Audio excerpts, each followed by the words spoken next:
നമസ്കാരം, ഞാൻ Rosemary Antony, consultant psychologist. നമ്മൾ വിവാഹമോചനമൊക്കെ കുടുംബങ്ങളിൽ ഉണ്ടാകുമ്പോൾ കുട്ടികൾ വല്ലാതെ അതിനിടയിൽ പെട്ടുപോകുന്ന ഒരവസ്ഥയുണ്ട്. അതിനുശേഷം പേരൻസ് തമ്മിൽ സെപ്പറേറ്റഡ് ആയി കഴിയുമ്പോൾ കുട്ടികളെ വിളിച്ച് അവരെ മാനസികമായിട്ട് ബുദ്ധിമുട്ടിക്കുക, അല്ലെങ്കിൽ പഴികൾ ചാരുക, നീ കാരണമാണ്, അല്ലെങ്കിൽ ഇങ്ങനെയൊക്കെ സംഭവിച്ചത്, നിനക്ക് എൻ്റെ കൂടെ നിൽക്കാമായിരുന്നു, ഇങ്ങനെ നിൽക്കാമായിരുന്നു. കുട്ടികളൊരു സാൻഡ്വിച്ച് ആവുന്ന ഒരു അവസ്ഥയിലേക്കുണ്ട്. അപ്പോൾ ഇത് പലപ്പോഴും പാരൻസിൻ്റെ അവരുടെ അൺറിസോൾവ്ഡ് ഇഷ്യൂസ് ഉള്ളത് കൊണ്ടിട്ടും അവർക്ക് തമ്മിലുള്ള കോൺഫ്ലിക്റ്റുകൾ ഉള്ളത് കൊണ്ടിട്ടും അവർക്ക് നല്ല ഹെൽത്തി രീതിയിൽ എക്സ്പ്രസ് ചെയ്യാൻ ബുദ്ധിമുട്ടുള്ളത് കൊണ്ടിട്ടും ഒക്കെ സംഭവിക്കുന്ന കാര്യങ്ങളാണ്. പക്ഷെ കുട്ടികൾക്ക് ഇത് മനസ്സിൽ വല്ലാത്തമായിട്ടുള്ള, നമ്മൾ വിചാരിക്കുന്നത് അധികം ഒരു അഘാതം ഏൽപ്പിക്കുന്നുണ്ട് എന്നുള്ളതാണ്. ഇന്ന് നമ്മൾ ഡിസ്കസ് ചെയ്യുന്നത് ഹെൽപ്പിംഗ് ചിൽഡ്രൻ ത്രൂ ഡിവോഴ്സ്. വിവാഹമോചനത്തെ കുട്ടികൾക്ക് മനസ്സിലാകുന്ന രീതിയിൽ കൈകാര്യം ചെയ്യാൻ ചില മാർഗങ്ങളാണ് ഇന്ന് നമ്മൾ ഡിസ്കസ് ചെയ്യുന്നത്.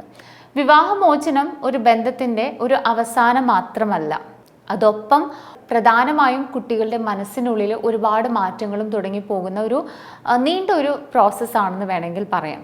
പലപ്പോഴും നമ്മളുടെ പ്രൊഫഷണൽസൊക്കെ പറയാറുള്ളത് ഒരു വസ്തുത ഇതാണ്: unhealthy relationships sometimes do more Ham than A respectful separation എന്നുള്ളതാണ്.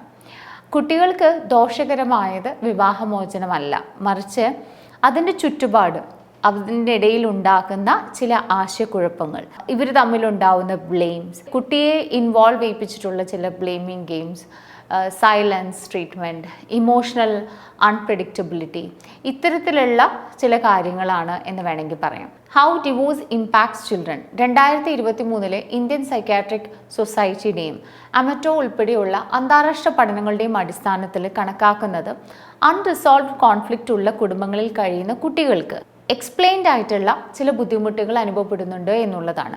എന്നാൽ ഇമോഷണൽ സപ്പോർട്ടുള്ള വിവാഹമോചനം കൂടുതൽ കുട്ടികൾക്ക് ഒരു ഇമോഷണൽ സേഫ്റ്റി കൊണ്ടുവരുന്നുണ്ട്.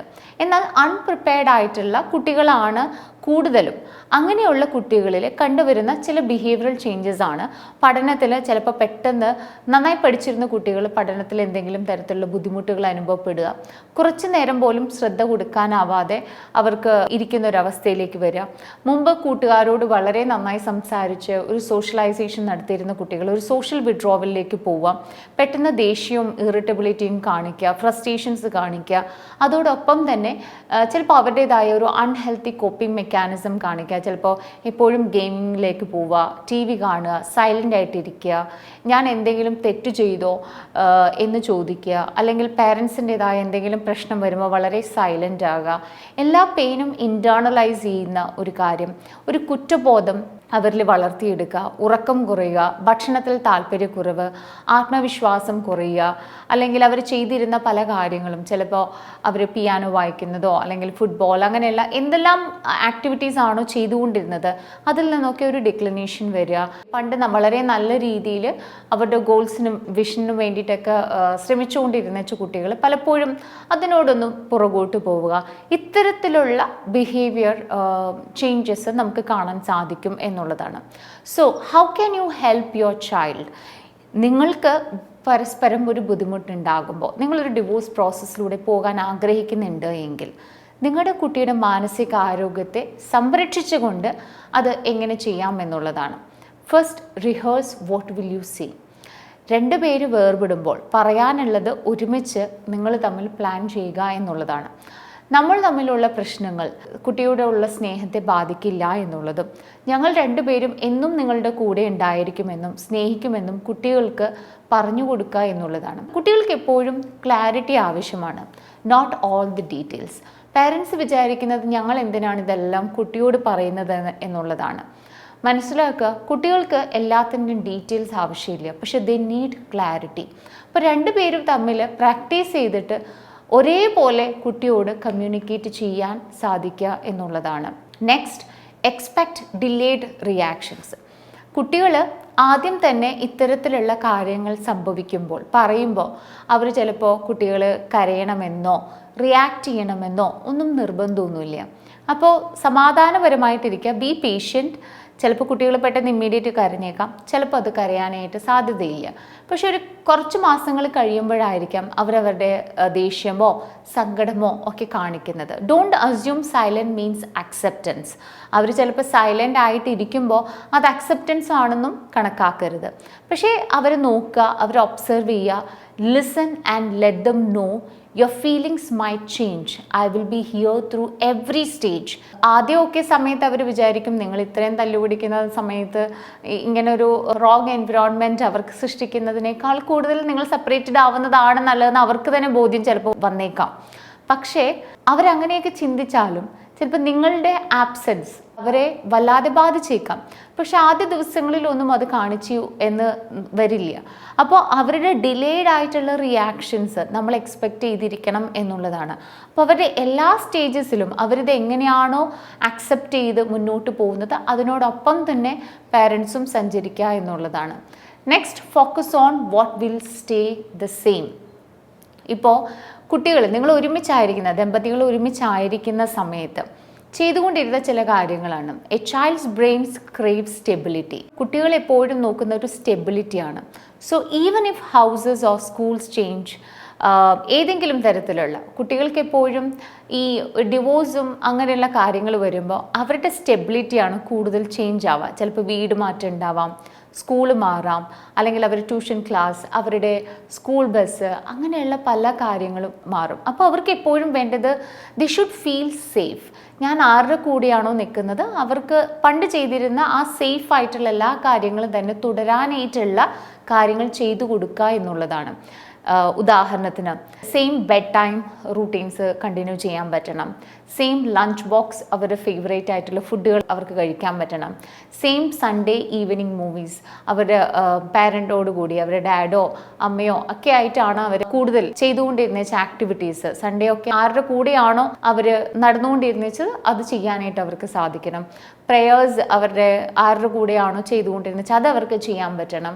അങ്ങനെ അവർ സൈക്കോളജിക്കലി അവരെ ഒരു സേഫ് ആക്കാനായിട്ട് അവർ ശ്രമിക്കണം എന്നുള്ളതാണ്. അപ്പോൾ ഇത്തരം ഫെമിലാരിറ്റി ബിൽഡ് ചെയ്യുമ്പോൾ സൈക്കോളജിക്കലി ദേ ഫീൽ സേഫ്. അപ്പോൾ നിങ്ങളുടെ സെപ്പറേഷൻ ഒരു വലിയ രീതിയിൽ ബാധിക്കാതിരിക്കാനായിട്ട് ഇത് സഹായിക്കും എന്നുള്ളതാണ്. The next, give them emotional permission. അവരുടേതായ ഇമോഷൻസ് പ്രകടിപ്പിക്കാനായിട്ട് അവരെ അനുവദിക്കണം എന്നുള്ളതാണ്. എല്ലാവരും ഒരേപോലെ കരയുക അല്ലെങ്കിൽ എക്സ്പ്രസ് ചെയ്യുക, ദേഷ്യം കാണിക്കുക എന്ന നിർബന്ധമില്ല. So let them feel, let them speak. And അവരത് ചെയ്യുമ്പോൾ നമുക്ക് അവരോട് പറയാൻ പറ്റണം, it's okay if you feel angry or confused, you can talk to me, you don't have to protect me. പല കുട്ടികളും ഇതുപോലെ തന്നെ ഡിവോഴ്സുകളും സെപ്പറേഷൻസും ഒക്കെ ഉണ്ടാകുമ്പോൾ അമ്മയോ അച്ഛനെയോ ഒക്കെ പ്രൊട്ടക്റ്റ് ചെയ്യാനായിട്ടുള്ള റോളിലേക്ക് കിടക്കുന്നത് കാണാറുണ്ട്. You have to tell your child, you don't have to protect me, I am capable to protect myself. And if they don't want to open up to you, കുട്ടികൾക്ക് പലപ്പോഴും എല്ലാ കാര്യങ്ങളും നിങ്ങളോട് തുറന്ന് പറയണമെന്ന് നിർബന്ധിക്കാൻ പറ്റില്ല. മാത്രമല്ല അവർ നമ്മളെക്കാൾ നല്ല സ്മാർട്ടാണ്. അപ്പോൾ അവർ വിചാരിക്കുകയാണ് നമ്മുടെ മാതാപിതാക്കൾ ഓൾറെഡി ഒരു വിഷമത്തിലൂടെ കടന്നു പോകുന്നുണ്ട്, പിന്നെ ഞാനും എന്തിനാ ഇതൊക്കെ പറയുന്നത് എന്നവർ ചിന്തിക്കുന്നുണ്ടെങ്കിൽ അവർ നിങ്ങളോട് ഓപ്പൺ അപ്പ് ആവില്ല. അങ്ങനെയുള്ള ഒരു സാഹചര്യത്തിൽ create A safe space for them. ചിലപ്പോൾ അവർ വിശ്വസിക്കുന്ന അവരുടെ ആൻറ്റിയോടോ അല്ലെങ്കിൽ ഒരു ടീച്ചറോടോ അല്ലെങ്കിൽ ഒരു നല്ല തെറപ്പിസ്റ്റോടോ തുറന്നു പറയാനായിട്ടുള്ള സാഹചര്യം അവർക്ക് ഒരുക്കുക എന്നുള്ളതാണ്. Next, keep repeating, this is not your fault.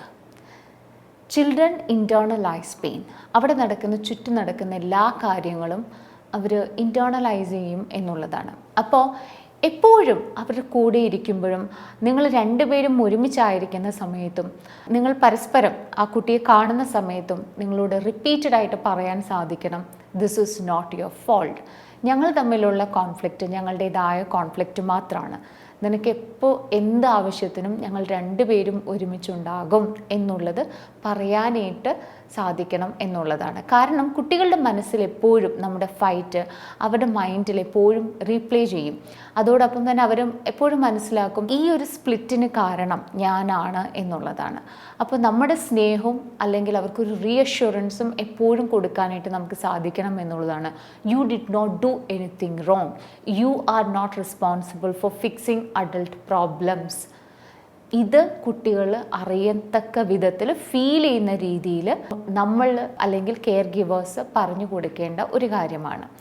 Next, protect their mental health proactively. അവർ ദേഷ്യം എക്സ്പ്രസ് ചെയ്യുമ്പോൾ, സൈലൻ്റ് ആകുമ്പോൾ, അവരുടെ സ്ലീപ്പ് ഡിസ്റ്റർബ്ഡ് ആകുമ്പോൾ, അവരെ ഇപ്പോൾ ചെറിയ കുട്ടികളൊക്കെ ആണെങ്കിൽ അവരുടെ റിഗ്രഷൻ കാണിക്കുന്നത് നമ്മുടെ കൈ ചൊപ്പുന്നതിലൂടെയോ അല്ലെങ്കിൽ ഉറക്കത്തിൽ ബേബി ടോക്ക് ചെയ്യുന്നത് കൊണ്ടിട്ടോ, അക്കാഡമിക്സിൽ വരുന്നത് കൊണ്ടിട്ടോ, ഭക്ഷണം കഴിക്കാതിരിക്കുന്നത് കൊണ്ടിട്ടോ, അപ്പോൾ ഇത്തരത്തിലുള്ള കാര്യങ്ങൾ കൊണ്ടിട്ടായിരിക്കാം. അപ്പോൾ അവരെ ഒബ്സർവ് ചെയ്ത്, don't wait till there is a crisis, ഒരു വലിയ കാര്യം സംഭവിക്കുന്നത് വരെ വെയിറ്റ് ചെയ്യാതെ അവർ ഒബ്സർവ് ചെയ്ത് ആദ്യം മുതലേ അവർക്കൊരു ഇൻ്റർവെൻഷൻ പ്രൊവൈഡ് ചെയ്യാൻ സാധിക്കണം എന്നുള്ളതാണ്.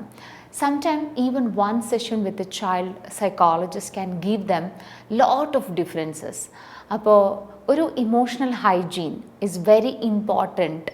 നമ്മളൊരു ഫിസിക്കൽ ഹൈജീൻ കൊടുക്കുന്നത് പോലെ ഒരു ഇമോഷണൽ ഹൈജീൻ വളരെ ഇമ്പോർട്ടൻ്റ് ആണ്. കുട്ടികൾക്ക് നമ്മൾ മനസ്സിലാക്കണം, ഒരു പെർഫെക്റ്റ് ഫാമിലി അല്ല വേണ്ടത്.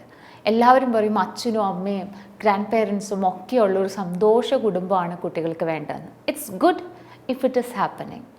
അത് വളരെ നല്ല കാര്യം, അത് ഉണ്ടാവുകയാണെങ്കിൽ. പക്ഷേ അതല്ല എങ്കിൽ കുട്ടികൾക്കൊരു പെർഫെക്റ്റ് ഫാമിലി അല്ല വേണ്ടത്. അവർക്കാവശ്യം ഇമോഷണൽ സപ്പോർട്ടായിട്ടുള്ള, സത്യസന്ധമായിട്ടുള്ള, ട്രൂത്ത് ആയിട്ടുള്ള, ഒരു സേഫ്റ്റി ആയിട്ടുള്ള, ഒരു സേഫ് ആയിട്ടുള്ള ഒരു പ്ലേസാണ് അവർക്ക് ജീവിക്കാൻ. വിവാഹമോചനം എപ്പോഴും ദോഷകരമാകണമെന്ന് നിർബന്ധമില്ല. അത് ചില സമയങ്ങളിൽ നല്ല രീതിയിൽ എക്സ്പ്ലെയിൻ ചെയ്ത് കൊടുത്താൽ അതൊരു ഹെൽത്തിയർ ഫ്യൂച്ചറിന് തുടക്കമാകാനും സാധ്യതകൾ ഉണ്ട്. അപ്പോൾ അത് റീഅഷ്യൂർ ചെയ്ത് കുട്ടികളെ ഹീൽ ചെയ്ത് ഇതൊരു നല്ല പ്രോസസ്സാക്കി അവർക്കൊരു അവയർനെസ് കൊടുത്ത് കൊണ്ടുവരാനായിട്ട് നമുക്ക് സാധിക്കണം എന്നുള്ളതാണ്.